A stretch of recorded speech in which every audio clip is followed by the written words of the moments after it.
Hi, I'm Ellison, author of Synchronized Breathing, and I'd like to share with you today some of my experiences that came out of my divorce years ago. I was a newly single mom and very fearful, and I had lots of doubts, and I didn't know how I was going to be able to make things work. And I think as women we really are very invested in the idea of you get married and you have a great life together, you have your partner, and it all works. But sometimes it doesn't, and that's a really painful realization. I think one of the biggest things that the biggest lessons that I learned from the divorce was that it really isn't so much even about that person, it's the loss of the dream. And you invest so much in the idea of it, and sometimes the reality of it doesn't measure up. And it's a painful realization.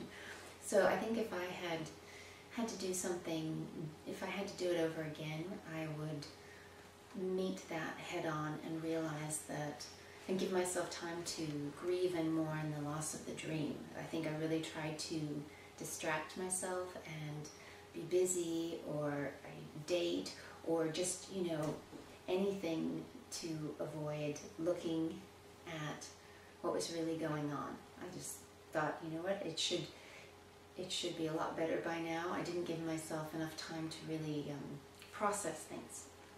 One of the main things you need to do to get back into the stream of life again is that you need to learn how to dream again. That dream is gone, and it takes a while for you to start to be able to trust to dream again. And one of the best ways I found to do that was investigating those passions that you have long forgotten in your life. Those things that you used to do that lit you up, that you enjoyed and that made you really happy. So it could be dancing, it could be painting, it could be horseback riding, it could be yoga, anything that you've done before, or even new passions, but you'll just get that sort of magical feeling.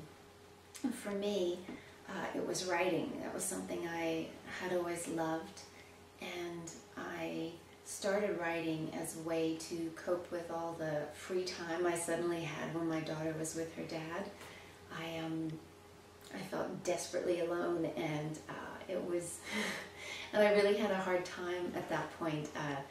I was not getting traction in my life, and I wasn't laughing. I wasn't having fun, and I started writing these characters and these stories as a way to have a little bit of fun and make light of some situations, and it became this great thing in my life, and I couldn't wait to get back into the stories and dive in there and create more drama or more comedy, or just living vicariously through these crazy characters. It was so much fun.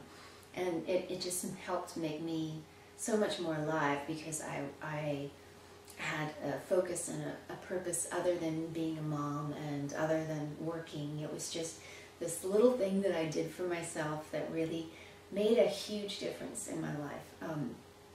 I felt much more alive because of it, and I was always, looking for little pieces of dialogue or noticing things that I could add into my writing, and it really became sort of a life raft for me. And so I would definitely recommend investigating those old passions that you've had, not romantic ones, that can wait, but those things that you used to do that you loved, and that'll help you start climbing those stairs and rebuilding and getting to a place where you feel safe to dream again. Thank you, and I wish you lots of luck.